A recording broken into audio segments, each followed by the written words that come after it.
It's time for Reading with Miss Nickerson. And we are going to read another story from Disney Storybook Collection called Mulan.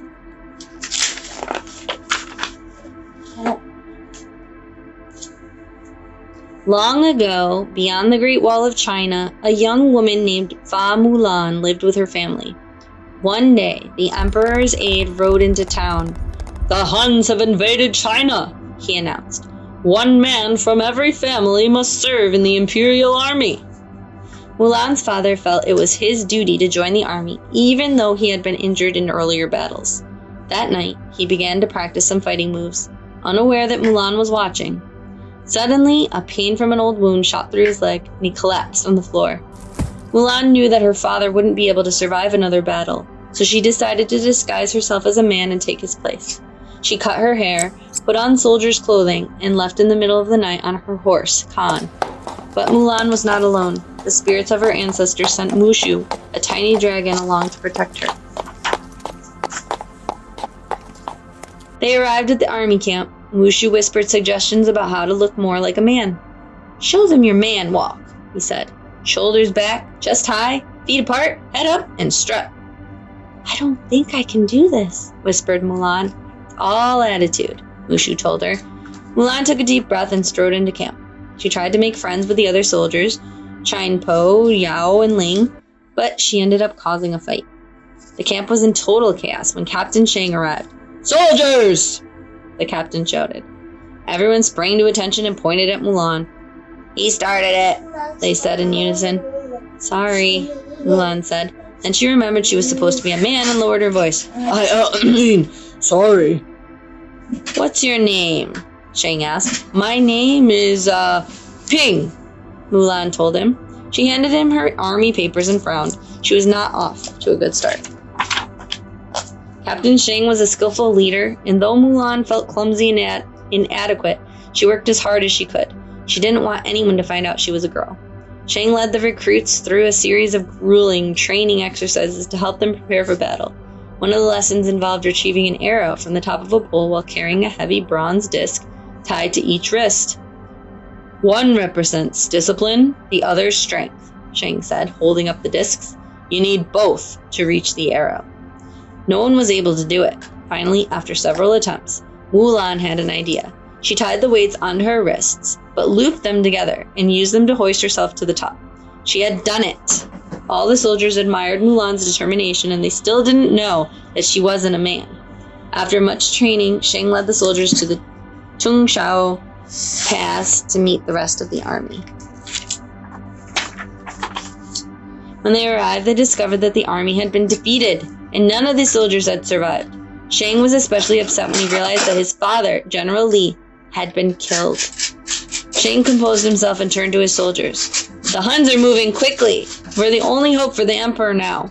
Move out," he ordered. Before long, the Huns discovered Shang and his troops. Hundreds of them raced over the mountain top, firing arrows at Shang's small band of soldiers. At first, it seemed like Shang and his army would meet a similar fate as his father. But Mulan got an idea. She seized a cannon and ran right toward the Huns. When she had almost reached their leader, Shang Yu, Mulan aimed the cannon above his head. The rocket hit the mountain behind him and caused a huge avalanche. Snow tumbled down quickly, burying the enemy. Mulan had been wounded, but she was still able to jump on her horse and pull Shang away from the snow just before he was buried. As Chin Po and the others helped them to safety, Shang looked at Mulan with admiration. "Ping, you are the craziest man I've ever met. For that, I owe you my life," he said. "From now on, you have my trust." But Mulan's wound had to be treated by a doctor. It was then the doctor told the soldiers that Ping was really a woman named Mulan. At that time in China, Mulan's deception was punishable by death. Shang spared her. "A life for a life," he declared. "My debt is repaid." He told her she would not be allowed to continue on with the other soldiers. Dejected, Mulan watched the troops march away, leaving her alone with Mushu and Khan. With a heavy heart, she confided in the dragon. "I should never have left home. I just wanted to do things right, so that when I looked in the mirror I would see someone worthwhile. But I was wrong. I see nothing." You risked your life to help the people you love, Mushu replied. But don't worry, things will work out. As Mulan turned toward home, she saw that Shang Yu and a few Huns had survived and were heading toward the imperial city. Racing on horseback to the imperial city, Mulan found Shang and told him what she had seen. You don't belong here, he replied. Go home. You have to believe me, said Mulan. Shang wouldn't listen, but soon the Huns seized the emperor and ran into the palace. Mulan turned to her friends for help. Po, Ling, and Yao tried and failed to break down the palace door. Hey, I have an idea, Mulan called. Eager to help their quick-thinking friend, the soldiers let Mulan dress them as a woman. Then, they used the sashes from their dresses to climb the palace columns. Shang realized that Mulan was trustworthy and joined their effort. Once inside, they attacked the unsuspecting Huns. Together, Mulan, Shang, and the others knocked out the Hun soldiers and rescued the emperor. Furious that the emperor had escaped, the Hun leader drew his sword. You took away my victory, Shang Yu growled at Shang. No, said Mulan, I did. She pulled back her hair so Shang Yu would recognize her. The soldier from the mountains, the Hun leader cried. He began to chase her for his revenge. Leading Shang Yu to the top of the palace, Mulan grabbed his sword and pinned his cloak to the roof. Mushu shot toward him on a rocket. The little dragon jumped to safety just before the rocket blasted Shang Yu into a tower of fireworks. After the battle, the emperor approached Mulan. I have heard a great deal of you, Mulan, he said.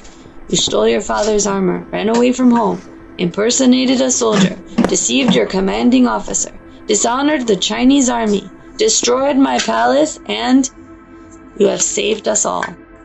Then he bowed to Mulan in gratitude. Stunned, everyone else did the same.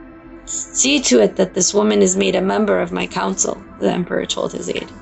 Mulan was honored, but knew that she needed to return to her family. Then take this, so your family will know what you have done for me, the emperor said, handing her a pendant with his crest on it.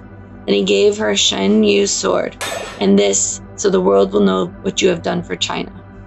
Mulan thanked the emperor and said goodbye to her friends. It was time to go home and face her father.